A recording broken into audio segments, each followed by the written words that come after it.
Dr. Ashwini Mahajan, in the last interim budget, we saw the government actually announce the PM Kisan Scheme of 6,000 rupees for farmers.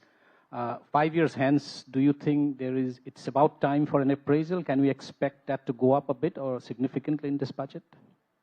See, it's very natural that with inflation, needs are changed. So there can be, and they may not be.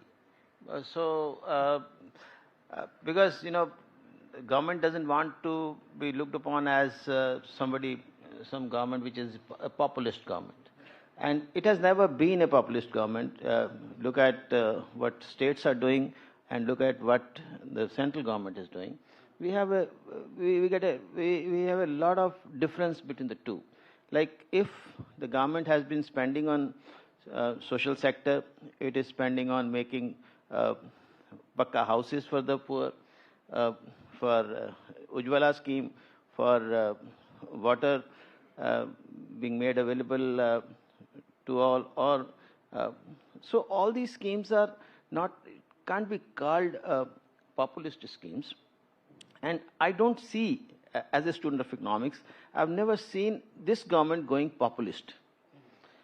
So far as the numbers are concerned, I feel this year fiscal deficit is going to be less than the projected one. The very fact that in the first 8 months we had used only 50% of the projected fiscal deficit, and in 4 months the figures are not going to change anymore. So I humbly disagree with our co-panelist that fiscal deficit numbers we may slip, we may not. Dr. Ashwini Mahajan, we just heard a former MOS Finance, Jansen, and also the chairman of the Standing Committee on Parliamentary Standing Committee on Finance lay down the vision for 2047 and how India's nominal GDP is going to touch about anywhere between 15 to 20 trillion. That's 4 times of the current level. What are the reforms that you think that need immediate attention for us to actually achieve that growth potential? I feel the government is on the right track so far as the economic policy is concerned. The very fact that between 2004 and 14, there was a kind of deindustrialization caused by increase in the imports from China by 3,000%.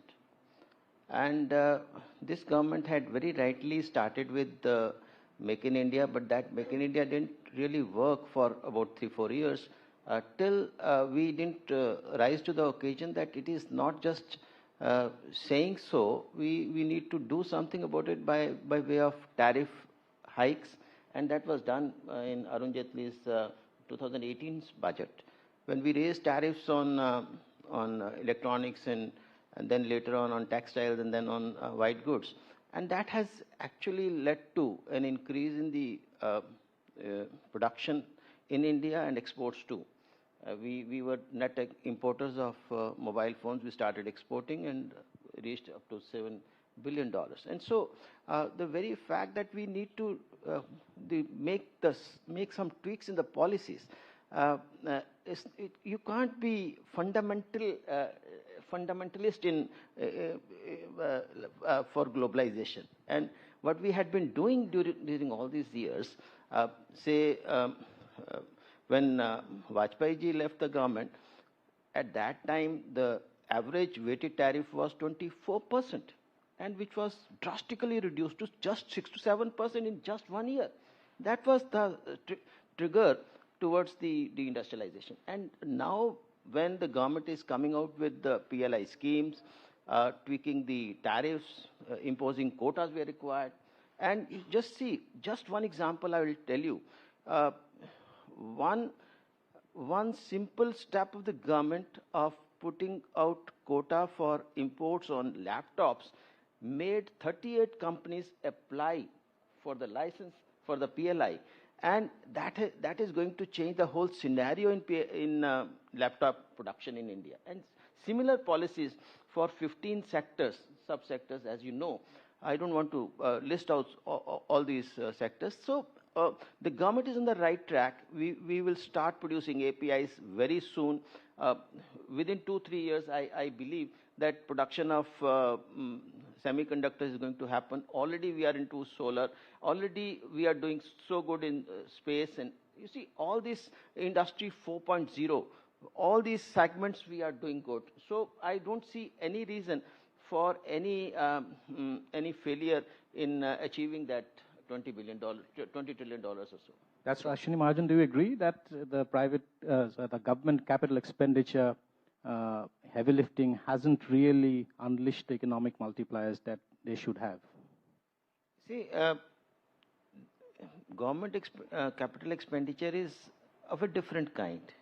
Like they are spending on roads, they are spending on railways. So see, we don't have any much relationship between the two. But nevertheless, we must understand that there is a lot of scope for increasing the capital expenditure. Already the government has been doing it. Despite Corona, despite everything, the government has been able to reach a much higher level of capital expenditure. And today when we are sitting discussing the forthcoming budget, we are in a situation which is a very comfortable one. We expected 10% increase in the revenue, then we are getting 15%. We expected much less for corporate taxes, we are getting much better. We are in a comfortable situation, as I just mentioned about the fiscal deficit. We are in a comfortable position with regard to current account deficit, just 1%. And this twin deficit can do wonders. Right. And the fact that, we should not be worried about the inflation part, because inflation we have already curbed to a great extent by way of independent foreign policy, by way of better production of agricultural and other food products. And similarly, we are in a much comfortable position with regard to the inflation and the very fact that we are worried about the nominal GDP.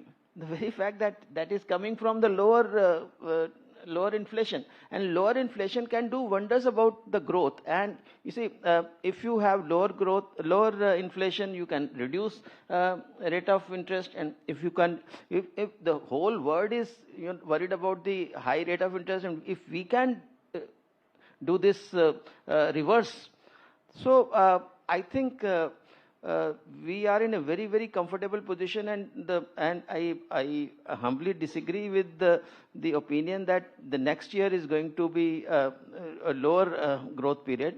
I feel growth will be higher than this year.